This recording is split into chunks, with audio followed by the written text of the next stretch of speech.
All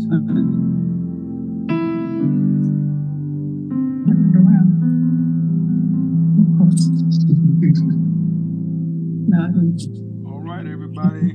How y'all doing? Good, great, Pastor. Wonderful. What's up, Real? Everything going good. Ain't going good. Welcome to our monthly mental health ministry conversation. When everybody that's watching on Facebook, YouTube, or Twitter, if you all can go ahead and start sharing the post, I would be extremely appreciative. If anytime during this conversation you want to join us, there's a link pinned to the top of the comments on YouTube and Facebook to where you just click that Zoom link and you can come on in. But again, want to welcome everybody that's here. And if you're on Facebook, YouTube, or Twitter, please go ahead and share the post. I'm going to put you in the hands of one of our co-coordinators of our mental health ministry, Sister Katrina Rawls Hernandez. All right. Thank you, Pastor. Hello, everyone who is watching either here or on social media. We are appreciative that you are listening and learning more about mental health and how to deal with it, what it looks like. My focus today is going to be on young adult African Americans and how they deal with mild stress and anxiety. I had 3 presenters. One of them said she was double booked, so we won't hear from her. I do see Aiden Hernandez. I'm so happy she is here to share some information about herself personally. And then the other Samuel Rawls, hopefully he'll come in at a later time, but we might be just at Aiden and we'll have to reminisce on our young adult years and how we dealt with anxiety and stress to add to the conversation. So Pastor, if you would, or do you have me, can you progress the slide? So our agenda for tonight, we're going to have brief introductions for our panel members who are here. We're going to have some informational slides and statistical information, have 2 short videos, and then panel discussion and closing remarks. So our first presenter, please just present yourself, what you do, and anything you want us to know about you. I think our only presenter on is Aiden. So Aiden, you are up just to introduce yourself. Hello. Hi. Hi. My name is Aiden. I am a senior botany student at UF.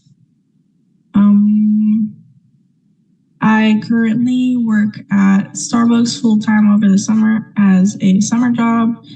And yeah, that's pretty much it about me. All right, thank you, Aiden. Next slide. All right, so many African-American young adults kind of struggle with anxiety and depression, but I want to make sure we are looking at this as mild. We're talking about mild anxiety and depression as it comes to our young adult lives. So and then a lot of it is due to certain traumas and stressors. And so when you think about trauma, most people go to like gun violence or violence, but some other traumas can also be like parental divorce when you were a child or when you were young, the loss of a family member or friend, the loss of employment that may cause loss of housing or transportation, and then the inability to secure permanent employment in order to sustain yourself. So young people trying to keep jobs, trying to be able to earn enough to have an apartment and to have an independent life, think about things like that they're not able to do at some point that can cause some trauma. So some common stresses for this age group would be dealing with social media, trying to fit in, trying to decide on a career path or employment that will sustain them, working on relationships with their parents and others in their lives, and then also finding a purpose in life.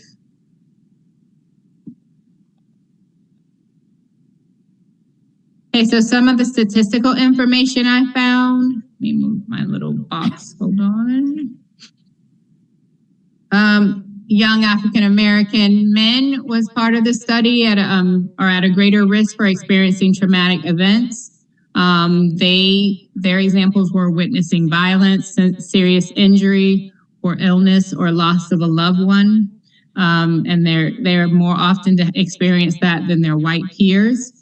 Also, exposure to violence and trauma is more likely for adolescents who spend more time in settings or places where it's unstructured, unsupervised, particularly in economically disadvantaged neighborhoods. It's critical to address trauma and men and women, given the systemic, pervasive economic and social issues that burden African American community and impact our health.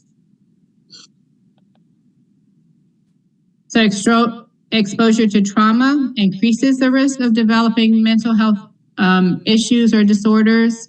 A focus group that they talked about in this article at the bottom, we are our own counselor, resilience, risk behaviors, and mental health service utilization.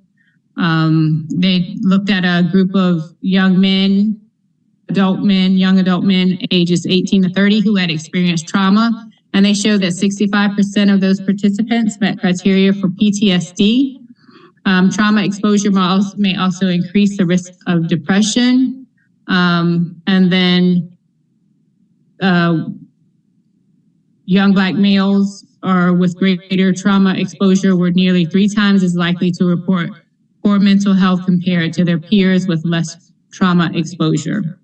This suggests that trauma may impact young Black men and women differently than other chronic stressors. So African Americans have historically been mistreated by healthcare systems, and they often receive inadequate care, which may contribute to the mistrust of mental health providers, which is probably why we do not seek help as much as other people may. We have used coping strategies of substance abuse, like marijuana, alcohol, things like that, to cope with previous trauma exposure and subsequent mental health symptoms or issues. Studies show that demonstrated the potential for these strategies to increase the likelihood of recurrent or escalating trauma. And then other adverse outcomes like being incarcerated. And that can also negative emotional well-being. So it's possible for individuals to experience positive changes after trauma. They call it post-traumatic growth. They may adopt a number of positive coping strategies, such as focusing on academic achievement, coming together with others, adapting to their own environment, or engaging in activism, for example. African Americans have been found to demonstrate high levels of resilience, defined as the ability to effectively adjust to hardships. So overall, mental health conditions occur in Black and African American people about the same or less as white Americans. However, the historical Black and African American experience in America has and continues to be characterized by trauma and violence, and then our white counterparts. And it impacts emotional and mental health of both the young and adults. So mental health screening is recommended by the National Institute for Mental Health for individuals who have experienced trauma, particularly when trauma is recurrent. So when it's happening more than once over a longer period of time. And it is important for first steps for the mental health continuum of care.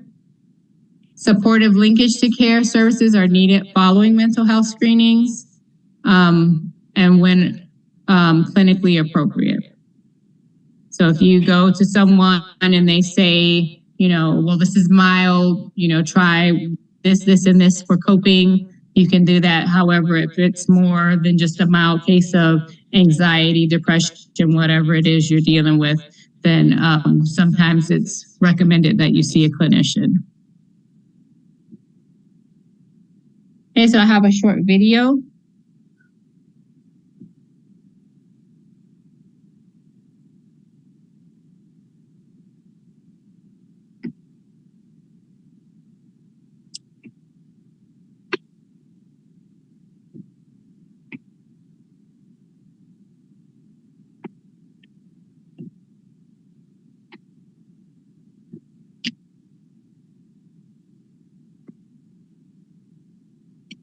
Pastor, we can't hear it, or I can't hear it.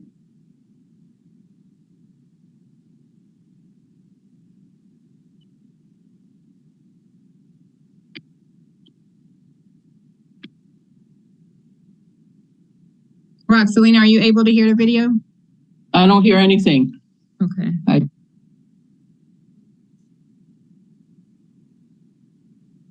Police brutalities, food. Okay, now Thank I you. do. Yep.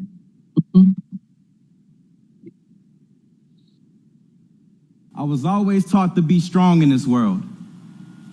Told to never let my guard down because at any moment I could be attacked without a moment's notice. That my skin made me a target. Skin that has persevered through many trials and tribulations. We don't hear from seeing my Katrina. mama raped by landlords, to my father I being can hear beaten it. and stripped of his manhood, to my Pastor, brothers and sisters being separated Dr. into Cole jobs can't for hear this it. bigger system. My skin has always been under attack. Is she Yet muted? somehow we prevailed through it all. Through all the Can you guys hear lynchings, literacy tests, new Jim I hear Crows, that. war on drugs, the I hear- gentrifications, police You hear it? brutalities, food Yeah. deserts, mass incarcerations. We survived and adapted and pushed to change because our very existence depended on it. Our very existence depends on this. This black strength. Strength that has carried us for decades, but is undermining an important aspect of our humanity and feeding in on itself. Being strong all the time took away our ability to speak about our weaknesses, our sadness, our mental illnesses. This silence is killing us. On top of that, we lack proper mental health care access and endure mistreatments by medical professionals who cannot relate to us in their practice. On top of that, we stigmatize mental illness to preserve this place of our strength, damaging ourselves, and among black children observing a spike in suicide rates because they may feel that their place in heaven is way better than their place here today, because when black life isn't valued enough for professional help, adequate housing, or even breathing, life here degrades in value in comparison to life after. Black bodies. Strong black souls are floating through the wind, seamlessly letting go. Strong black bodies are screaming for help, but suffering in silence and being socially and systematically being put on quiet. Black souls are strong, but we do need help when we do fall through the cracks. That is why I want you to know that you can patch things up with me. All right, we can kick it back like it was a drive-through movie in the 1970s. We can get some help from people who actually understand us, refute our standards of stigmatizing mental illness, and fight against the structures that chronically misdiagnose what this really is. Fight against the racism that brings up our mental health issues and lowers our treatment options, bringing us one step closer to seeing no other option. I want us to see that we have a way to heal this wound that has been widening ever since day one with no means of contracting. I want us to know that the seed that we sow today is the harvest we reap tomorrow. And when we finally reap, we can find peace in these moments, noticing that the danger isn't gone, but we finally have a place where it feels like it is. The grounding of black bodies.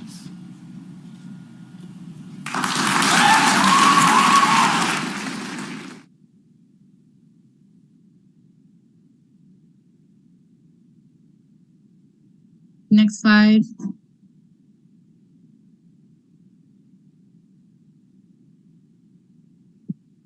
So I just wanted to play that coming from a view of a young adult African American male, just how he feels about how mental health is being approached in America. So some of the notes that I wrote down about it were that he talked about being a survivor, being able to adapt, having Black strength, however, being strong all that time, and how it took the ability of us being able to talk about our weaknesses away. So how we always want to be strong, always, especially our young Black males are being taught, don't cry, be strong, do this, and how that adds up to our lack of getting help for ourselves and mental health. He also talked about how we have a lack of professionals in the mental health realm who are able to, recognize what our issues are and how to deal with us as a people. And then just also the stigma of mental health and how that also hurts us in the end. So anybody else have any other information that they heard that stuck out to them in the video? Yeah, Katrina, can you hear me? I can. How you doing, Brother Byron? Hey, I'm doing all right. Good discussion we got tonight. I had raised my hand, but I forgot you had an agenda, so it came to me when nobody No, said, raise your hand as much as you want. No, it's good because it was before the slide. I wrote it down, and I just wanted to know what post growth looks like. I wrote that down because I heard you was talking about post growth. What are we talking about with post growth? That was right before the slide.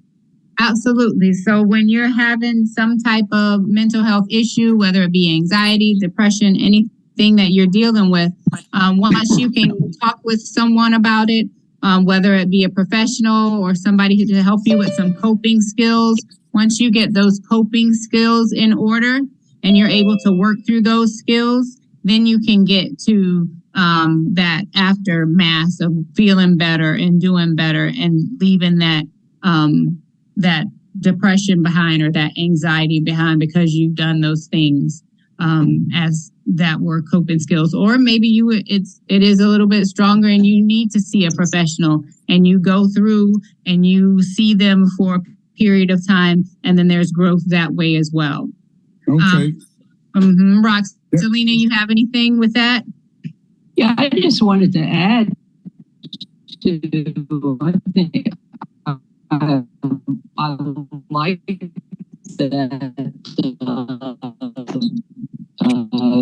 video in terms of, yes, we are resilient people, but we do have weaknesses, and decide that load that we're carrying is a little bit too heavy. When do we reach out for help? And it's okay to reach out for help. Absolutely. I just wanted to add that. Katrina? Yes. Katrina, I got one more thing that... Absolutely. I almost couldn't understand my own notes. Oh, qualification. When I look at this and look at people that are supposed to be qualified to deal and identify different situations, I'm going to use a scenario what happened to me yesterday. My air condition was going out. And so anyway, I'm going to speed it up. So I called a guy to come and fix it outside of professional guys that they said this guy knew about what he was doing. So he came and he was explaining to me, like, sometimes you call professional people to come and fix your unit, but they got people that work, but really can't fix it in the detail. And it's always somebody still stuck with why this and why that, and they can't answer all the questions. They were trained, but they weren't trained to go further than what they were trained. But some issues we have be a little more than what the truck sent out. And then you got this guy not on a truck that knew everything about it. And what I'm saying is me going to get a professional to do it and identify just using myself. And then I get a workshop like this with you and Sister Roxalina that can come and really go into that depth what that truck didn't do. I know the scenario messed up with the air conditioning. No. I think I was just using it understand. for qualification. Did you understand what I was just saying? Yes, I think I understand. So, okay. And then sometimes, you know, you have people who can relate to you. Sometimes people who cannot. Some people want a female counselor. Some people want a male counselor. Some people want a counselor that looks like them. Sometimes you don't have to go to a professional, and you have someone that you can just confide in, and you can get what you need from that person. Just know that if you're giving them that information, they're really somebody that you can trust that's not going to go run back and tell, you know, everybody your business. So I absolutely understand what you're saying. It makes sense. And yeah, so that's why you really have to, you might not always need professional. I have to go find a therapist to help me. So you might have a pastor, a friend, somebody who can like help you through whatever you're going through. That is exactly. You got it. Okay, thank you. And just can I add to that? Yes. Even if you decide to go the route of a therapist, you know, if that therapist is not meeting your needs, then you may want to shop around. You don't have to stick with someone. If something's not working, you don't have to stay with that person. The whole purpose of getting therapy is to get something that's going to help you and be able to move forward. Just like Katrina was saying, to teach you or share with you coping skills to improve. And usually during our sessions, we have benchmarks. First of all, in starting the therapy process, we set up goals and we have time frame in order to meet those goals. And, you know, if those goals are not met, something's wrong, either with you because you're not doing your homework or the therapist is not doing their homework. So you don't have to stay stuck. So, you know, you can move forward and shop around. Get something. You're not going to continue to try to put your foot in a size 9 shoe and you wear a size 10. It's not working. It's not fitting. So move on. Absolutely. Anybody else want to add to that? Okay, next slide, Pastor. And we have another short video.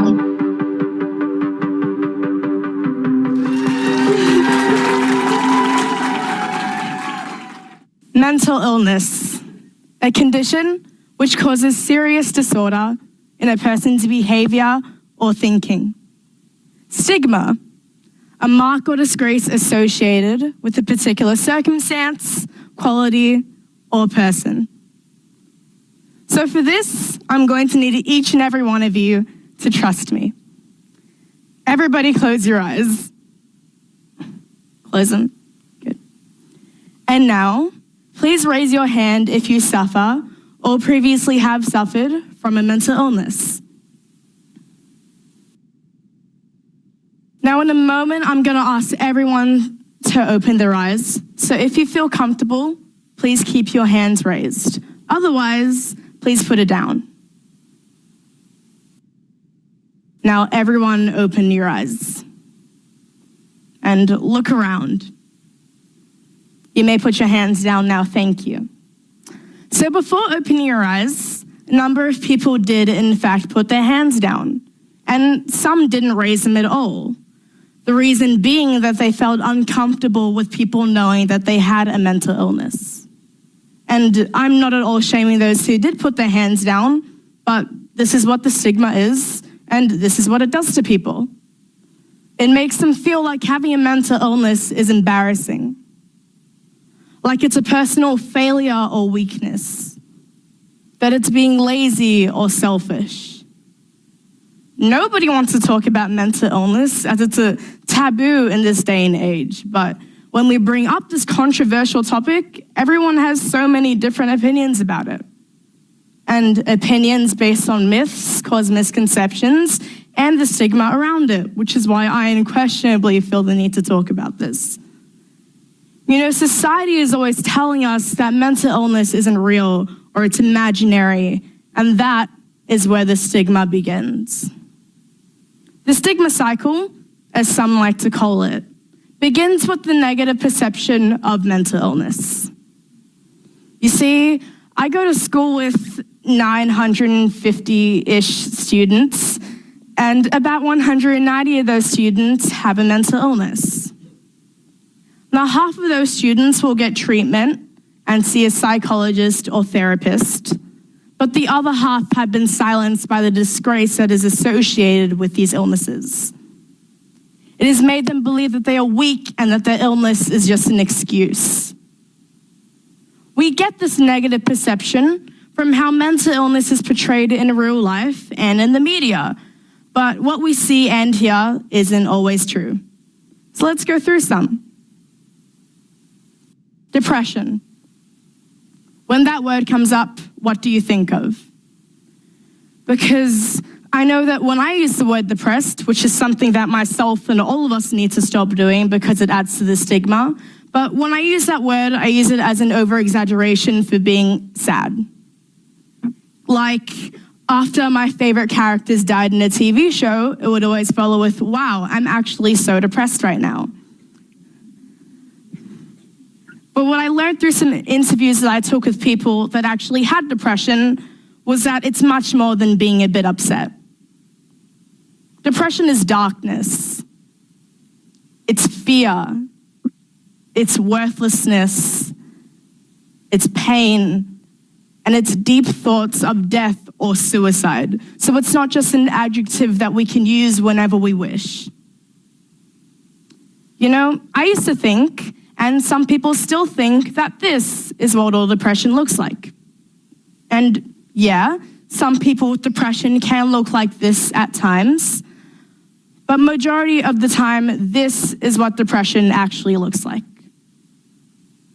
Now, just because you can't see it doesn't mean it's not there. Social anxiety. Social anxiety isn't hating small talk or resenting meeting new people. Social anxiety is feeling like you're constantly being judged or feeling uncomfortable in public. It's avoiding people and situations like ordering food and having to recite the order in your head in case you've forgotten it, or making a phone call and basically having to script out what you're going to say. People living with this disorder have trouble doing so many everyday things, which makes life extremely hard for them. Now, anxiety disorder is non-stop worrying and anxiousness. You know, panic attacks don't always have to be hyperventilating and rocking back and forth, but they can be hypersensitivity, pacing, trembling, or silence. And in case you've never had a panic attack and you're still a little bit lost, do you know that sudden burst of fear that you get when you miss a step and almost die falling down the stairs? That's basically what a panic attack feels like. Now, anorexia, bulimia, and binge eating all fall under the category of eating disorders. Now, eating disorders aren't lifestyle choices, nor are they cries for attention. And they can occur in many ways, but one of the biggest nowadays is low self-esteem and body image. Now, social media is one of the biggest causes of low self-esteem because it's just a whole never-ending cycle of this is what you're expected to look like, and this is what everyone else is doing, so you need to do this too. And it's really exhausting. You know, social media has such a dangerous impact on our mental health because we all have that mindset that we need to purchase whatever appetite suppressant tea or candy that Kim or Khloe Kardashian are promoting to get that slim, thick body figure that everybody wants and is expected to look like. So a guy or girl with anorexia fears being overweight. And someone with bulimia binge eats and avoids gaining weight at all costs. And binge eaters feel loss of control when eating. So no, they can't just eat a sandwich or a hamburger to gain weight automatically, nor can they just go to a gym to lose all that weight, because it's just not that simple, and eating disorders don't work like that. They can happen in many ways and occur at any time, but majority of the time, it starts when someone logs into the thing in life that they can't live without: social media. Now, still following the stigma cycle, the next step is the fear of discrimination, which we have touched on briefly from that exercise that we did at the start. Because in the past, society has shamed those who have had the courage to speak out about their mental illness, it has caused those deeply suffering to have no choice but to keep quiet. Society perceives mental health disorders as something that's all in someone's head and isn't real. But to me, that's just like going up to someone who's asthmatic and saying that their disease isn't real and it's all in their lungs. Now, following the negative perception and the fear of discrimination, the next step in the stigma cycle is the avoidance of help and resources. And to be honest, if I was surrounded by friends or family that constantly made jokes or negative comments against mental illness, chances are high that I'd probably avoid opening up to anyone else. The stigma continues to make life a lot harder for victims of mental illness because we all put an image in everyone's mind that mental illness is a joke and that those with it are insane and it isn't real.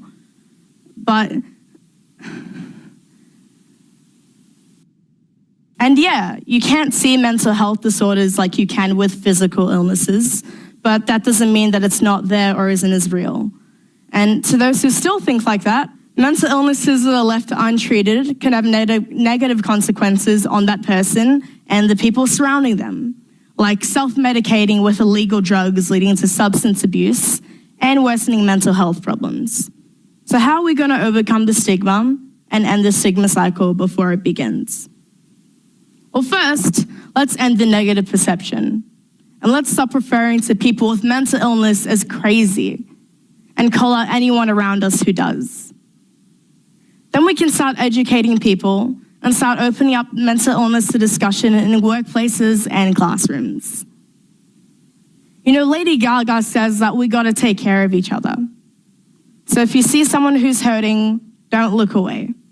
And if you're hurting, even if it might be hard, try to find that bravery within yourself to dive deep and go tell somebody. Now, if someone around you is trying to open up to you about what they're going through, please listen. Don't minimize what they're trying to tell you and be patient, because imagine how hard it is for them and what they're going through. A psychologist called Noam Spencer says that mental health is not a destination, but a process. It's about how you drive, not where you're going. Now, I know we can't solve this problem immediately because stigmas just don't work like that. But I really do have faith in this society that made life suck for people with mental illness to make it suck a lot less. Let's continue to call others out who are feeding the stigma cycle. And let's start acknowledging that mental health is just as important as physical health. And how about we all take a minute each day to be grateful for everything in life that isn't completely trash right now? Let's use our two hands to reach out a hand to someone, to anyone who needs support, and join together to overcome the stigma around mental illness. Thank you for listening.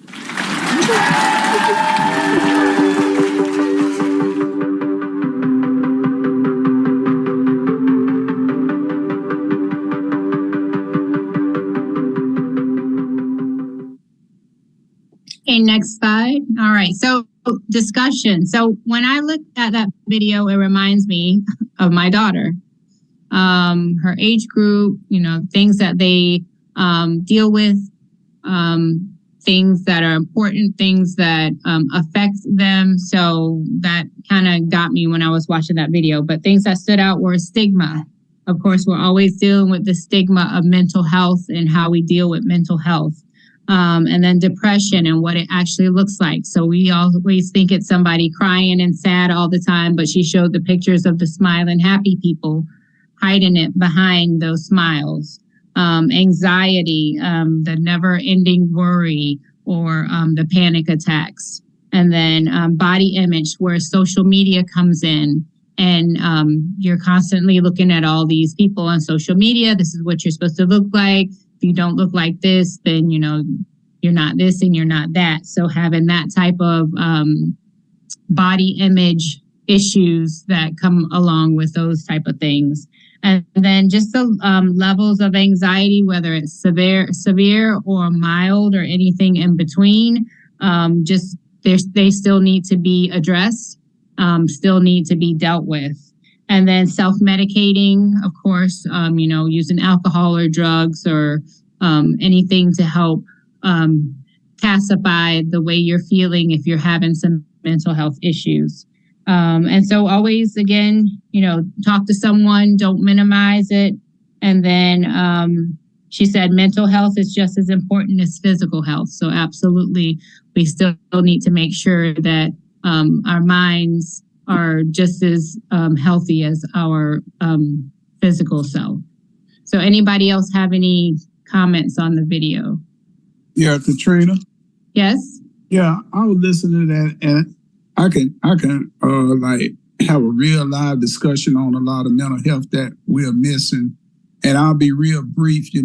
I dealt with a lot of things, and I think a lot of things came when my dad and mom divorced when I was in middle age. Because what happens is when I went and stayed with my mama in St. Augustine, and she would have these different relationships or whatever, and somebody said something to my mama, always miss saying, I'm going to tell my daddy.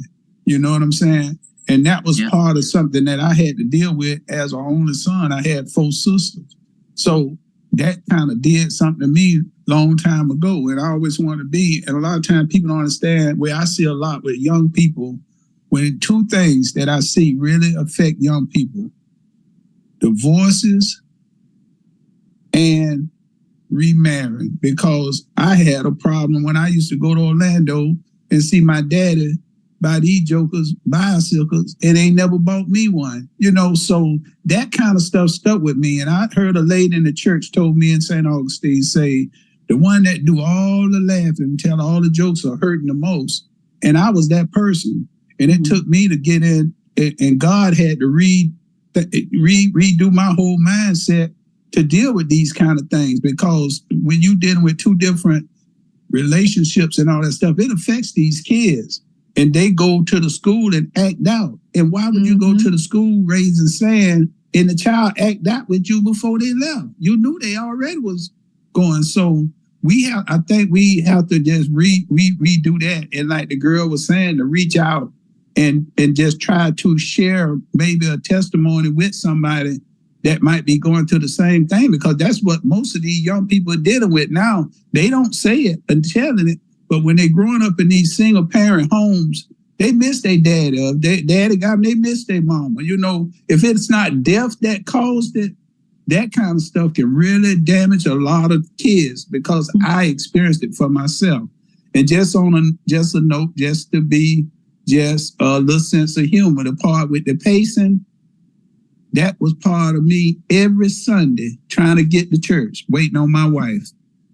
I'm pacing. And it looked like the more I pace, the slower she get. I'll go out there and say, I'm going to sit in the truck. I'm going to sit in the truck and get it cool, because I don't want you to be hot. And I'll come back. Now you still in there putting the other earring on. You already took an hour now. So I pace every Sunday. I had to throw a little sense of humor, but on the real, that was real, what I said earlier. Absolutely. That's all I got. A lot of the kids I dealt with when I was a school counselor, the boys who were angry and fighting and wanted to fight everybody, I would sit them down and say, how is your relationship with your dad? And no lie, every time big, like middle school kids, high school kids would start crying, bawling. I don't ever get to see my dad. He don't ever come around. He don't do this. He don't do that. So absolutely, daddy issues, mommy issues are a big thing when I'm dealing with kids, and they are sad, they are depressed, they have anxiety because of that divorce piece. So you are absolutely 100% correct. Roxalina, you have anything? No, I totally agree. That is a issue, a concern for most of young people that grow up where they do not have that 2-parent household.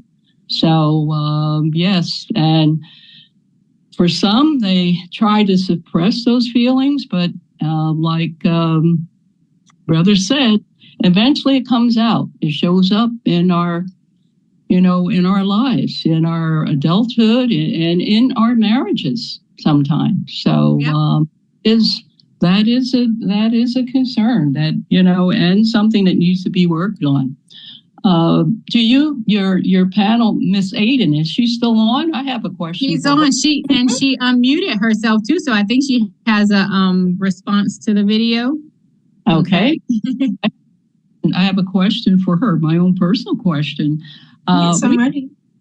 We have two granddaughters, Imani, who is 18 years old, and Manaya, who is 14 years old.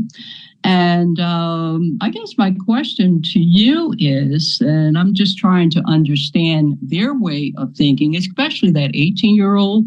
I know when I was that age, graduated, and right after graduating, within a month, I went to work. I had a job and was exposed to the adult world, so to speak. Prior to that, mom and dad's household. So I just want to get some feedback from you regarding, as a young adult transitioning from adolescent into young adulthood,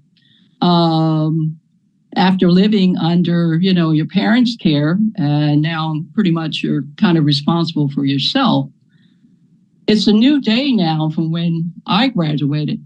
Was that a challenge for you? And if so, how did you transition from that adolescence into being a young adult and being pretty much on your own? Well, that's a great question.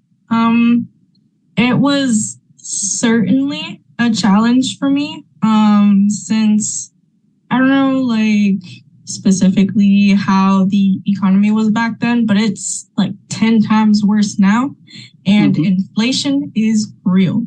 Apartments are so expensive nowadays.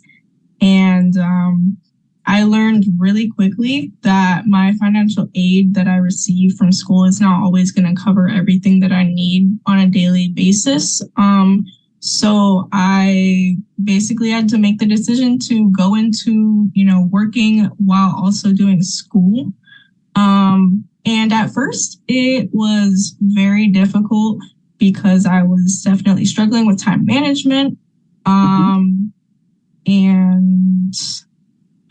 I going into the real world in terms of jobs. It is interesting, finding a job that works with a student schedule, but also works with your own needs, because, everywhere is different and systems are different. And I think I had to definitely teach myself which jobs are good to stay in and which are not, because I know a lot of my friends, as we were going into school, kind of stuck with the job that they had because they were happy to have that job, but then they would show up miserable. So I know for sure, definitely finding a job that was comfortable, worked with my hours, and was able to, I was able to be flexible with my schedule helped a lot.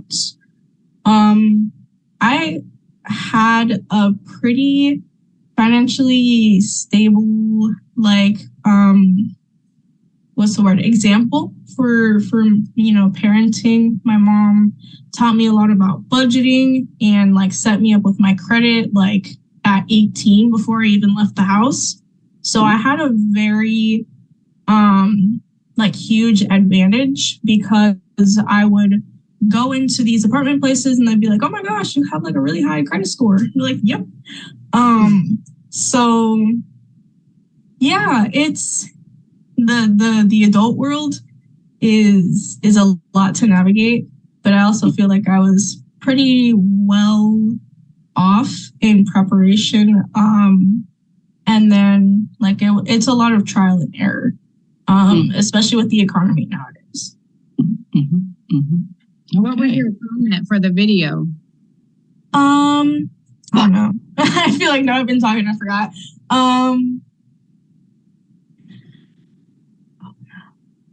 Let me see. Okay, so it was the comment about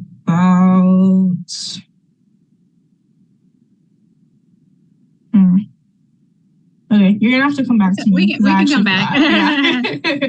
All right, no worries. Oh wait. No, I remember. Mm-hmm. Okay, so this was actually in response to Brother Cohen. So I know that for me, when I'm going and I'm sharing my faith with people, or even when I'm talking to students in general, and I can pick up on the signs of like them struggling with mental illness because, you know, I was there, I would openly like share, hey, you know, I used to struggle with this, and this. And I would kind of just put my heart out so that, you know, other people can see that there are people around them struggling as well. And it also gives the opportunity for people to have like somebody that they can go to, somebody that they can relate to. So yeah, I don't remember exactly what the point was, but that's what I had to say about it. All right. Anybody else? Any comments about the video that we watched, or about anything anybody said thus far? Okay, next slide.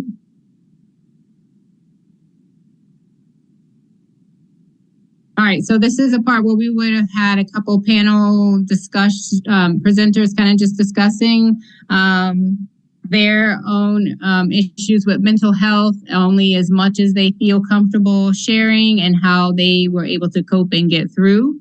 So Aiden, you are our only panel person. Are you ready, or would you like for me to share some? I'll be a panel person as well and give a little bit of testimony if you need some time. I can share. And only as much as you feel comfortable. Oh, well, I feel actually pretty open about it. As long as, you know, it will get pretty deep. So if you guys feel uncomfortable, let me know. So yes, my name is Aiden. Being a student at UF, especially not having a gap year like I had hoped to, and going through high school in the ACE program, which was like a really rigorous, like Cambridge. It was like an advanced program, like AP and like IB, something like that, but in our own spectrum. I grew up basically doing homework for maybe 5+ hours a day.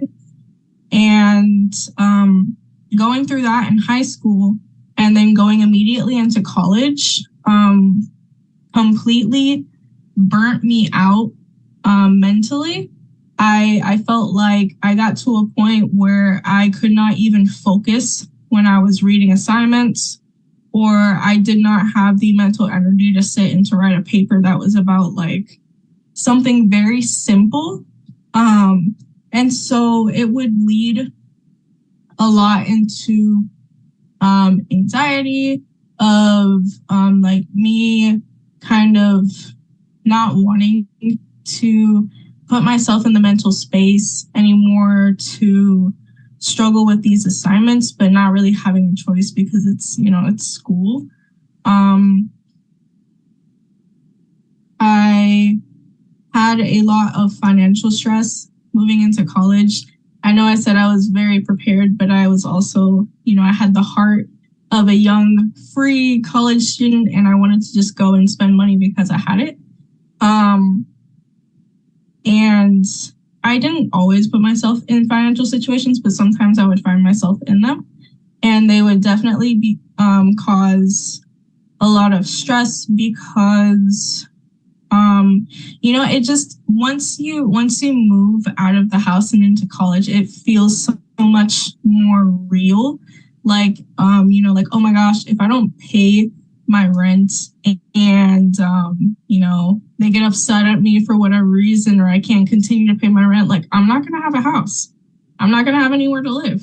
It's a very real fear that thankfully I don't deal with as much because I have learned a lot of, you know, financial budgeting and such, and I always keep like a cushion for myself just in case now.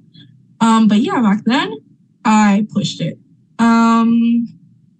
I also struggled a lot with depression and anxiety.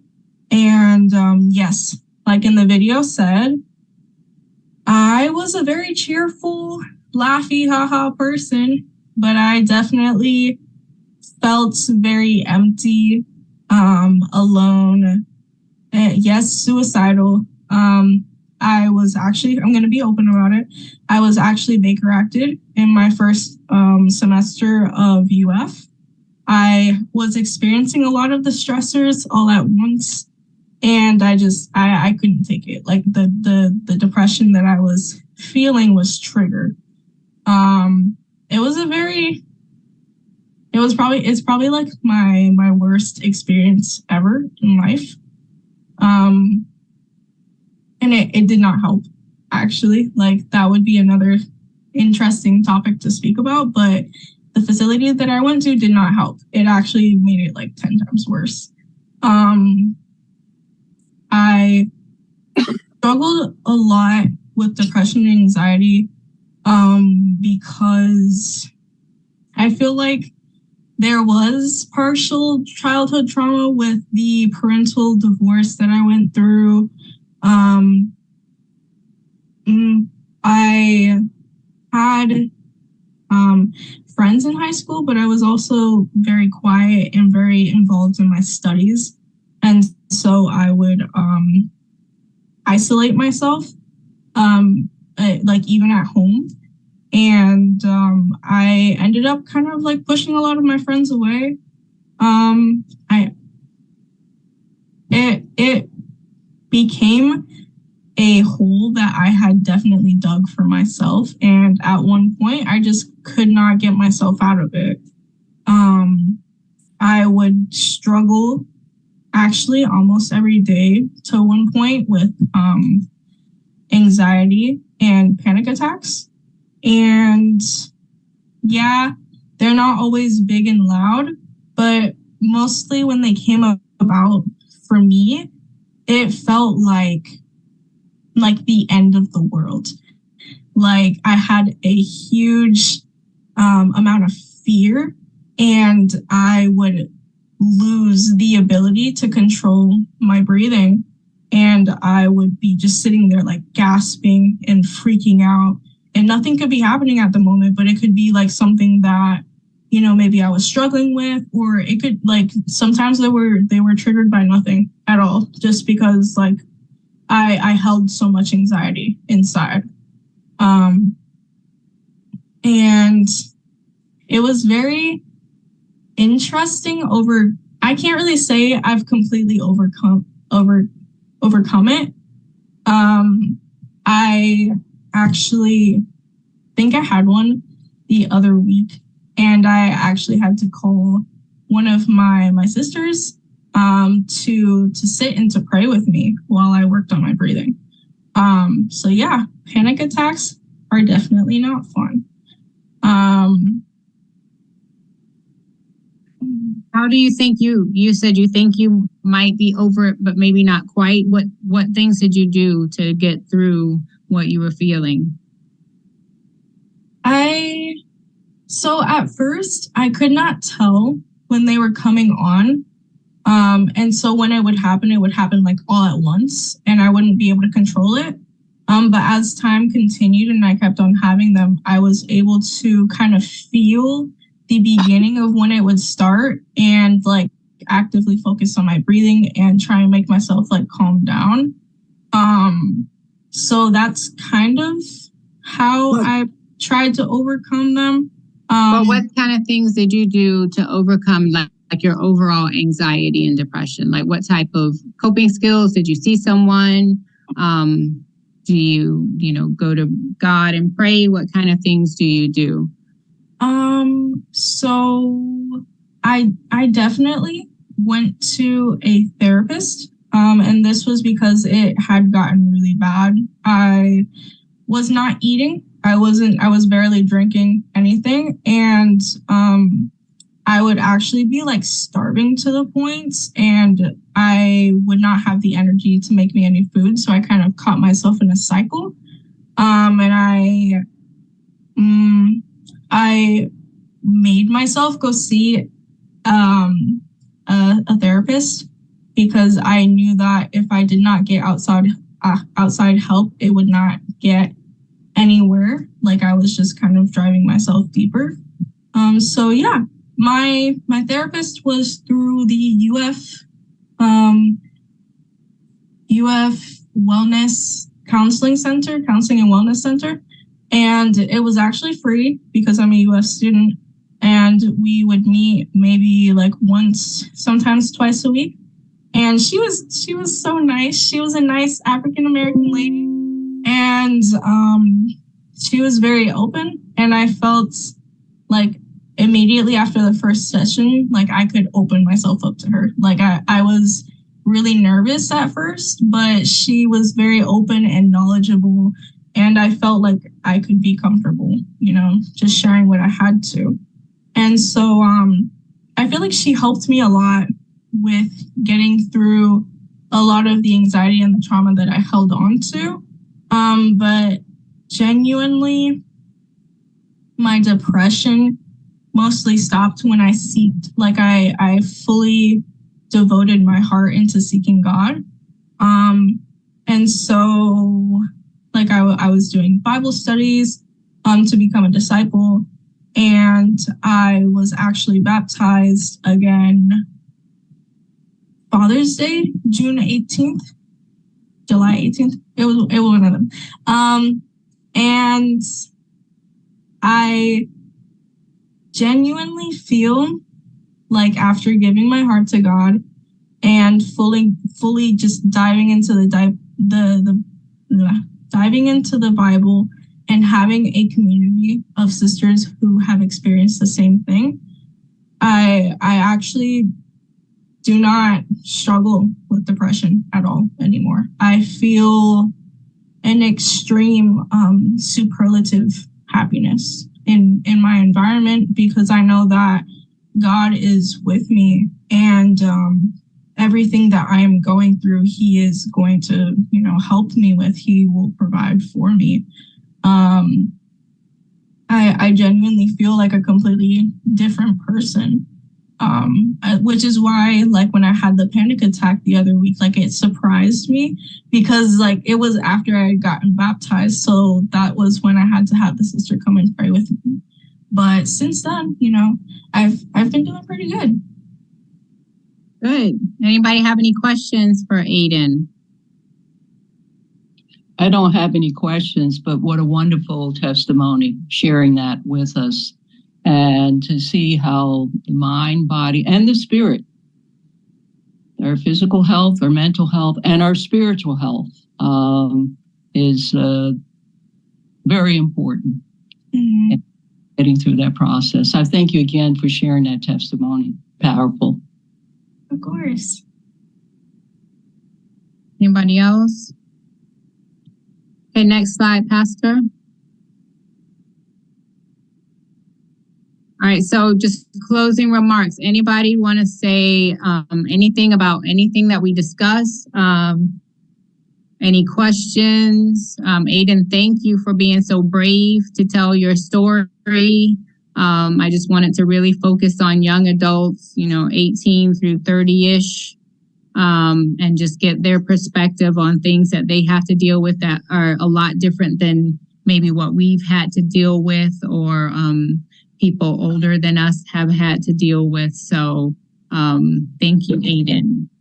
Anybody else want to make any comments, any closing remarks? Yeah, Katrina, I think she did a good job. I ain't her age group, but I got something out of it. I guarantee you that.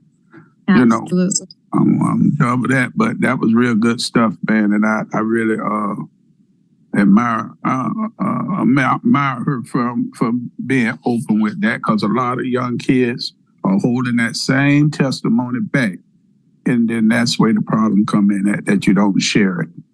Right. So thank you for that. Okay, that's all I got. Thank you. And then in the messages, we got Dr. Gillis says, awesome. Dale Harris says, wonderful presentation. So thank you guys for those comments as well. Pastor Rawls, we're going to put it back in your hand. All right. Wonderful discussion. Aiden, I want to thank you for being transparent and allowing God to use you. And it also showed us to where science and the spiritual meet. And so I thank you for sharing that and sharing your heart. Trina, I thank you for putting this together. And maybe if we do it again, maybe Aiden can recruit several young adults that she's maybe met that also maybe to share some insight because when this is out there, it's out there, and we can share it to people. And so I know that many people are going to be blessed from the information that was received tonight. And I know when it deals with something like mental health, it's something that sometimes you have to benefit from in private first before you'll ever, step out there like Aiden did in front of a group. And so this will go on and continue to bless people. And those that are watching, continue to share the post. And everybody, Brian and everybody, thank you for everything that you shared this evening. Yep. All right. That's all I have. All right. Perfect. Anybody got anything before we head out the door? I was saying good. Okay, wonderful. All right, Aiden, will you close us out with a word of prayer? Yes.